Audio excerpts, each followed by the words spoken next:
మా దృష్టికి తీసుకురండి.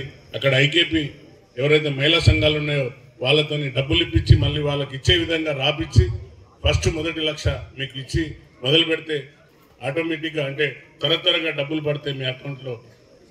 ఒకవేళ అకౌంట్లు లేకుంటే గ్రామాధ్యక్షులు కానీ మండలాధ్యక్షులు కానీ చూసి వాళ్ళకి అకౌంట్లు ఓపెన్ చేయించవలసిన బాధ్యత మీ పైన ఉన్నదని తెలుపుతున్నా.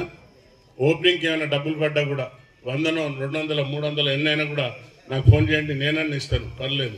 వాళ్ళకి ఎవరైతే అకౌంట్ లేదో అమ్మలకు అకౌంట్ ఓపెన్ చేయవలసిన బాధ్యత కూడా మన పైన ఉంది. కాబట్టి ఆ చెల్లెళ్ళకు ఆ సోదరిమణులకు ఎవరికైనా కష్టాలు ఉంటే తప్పనిసరిగా మనం ముందుకు పోదాం. ఇంత చక్కటి అవకాశం వచ్చింది, ఈ అవకాశాన్ని మనం ఉపయోగించుకుందాం. నాయకులందరూ కూడా నా కోసం కష్టపడ్డారు. ఆ నాయకులను మళ్ళీ గెలిపించుకోవాల్సిన బాధ్యత కూడా నా పైన ఉంది.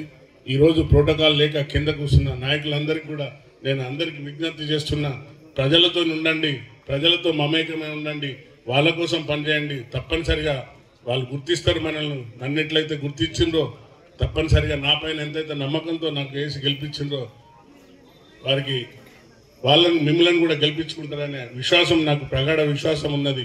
కాబట్టి ఈరోజు తీసుకునే అమ్మలందరికీ, చెల్లెమ్మలకు, సోదరిమణులందరికీ కూడా నా యొక్క హృదయపూర్వక అభినందనలు, ధన్యవాదాలు, శుభాకాంక్షలు చెప్తూ ఈ అవకాశం ఇచ్చిన అందరికీ, అలాగే ముఖ్యంగా మహేష్ గౌడ్ వాళ్ళ టీం సభ్యులకు అందరికీ కూడా నేను ధన్యవాదాలు చెప్తున్నా. ఎందుకంటే చక్కటిగా అన్ని అరేంజ్ చేసి మీకు పట్టాలు ఇప్పించడానికి అన్ని కార్యక్రమాలు ముందుకు తీసుకున్నాడు. కాబట్టి ఆ సభ్యులందరికీ కూడా నేను హృదయపూర్వక ధన్యవాదాలు చెప్తూ ముగిస్తున్నాను. Thank you.